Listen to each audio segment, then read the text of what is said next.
గిరి ప్రదక్షిణ సమయంలో పాటించాల్సిన నియమాలు. నెమ్మదిగా నిలకడగా నడవండి. గర్భవతి అయిన స్త్రీ ఎలా నడుస్తుందో అలా నెమ్మదిగా శివస్మరణ చేస్తూ ప్రదక్షిణ చెయ్యాలి. పరుగు పందెంలా వేగంగా నడవాల్సిన పని లేదు. మీ శరీరంపై ఒత్తిడి లేకుండా మీకు సౌకర్యంగా ఉన్న స్పీడ్లో నడవండి.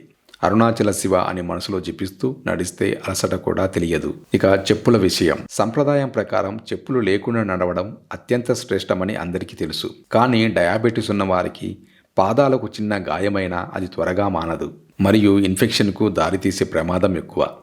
ఈ విషయంలో ఆరోగ్యం చాలా ముఖ్యం. మీ డాక్టర్ సలహా మేరకు మృదువైన పాదరక్షలు ధరించడం తప్పు కాదు. ఒకవేళ పాదరక్షలు ధరించడం మీకు ఇబ్బందిగా అనిపిస్తే ఇంకొక మార్గం ఉంది. కనీసం మందపాటి శుభ్రమైన సాక్సులు ధరించి నడవడం వల్ల పాదాలకు దుమ్ము, రాళ్ల వల్ల కలిగే చిన్న చిన్న గీతలు, బొబ్బల నుండి రక్షణ లభిస్తుంది. ముఖ్యంగా డయాబెటీస్ ఉన్నవారికి ప్రత్యేకమైన సాక్సులు కూడా అందుబాటులో ఉన్నాయి. ఇవి రక్త ప్రసరణను ఆటంకం కలిగించకుండా పాదాలను కాపాడుతాయి.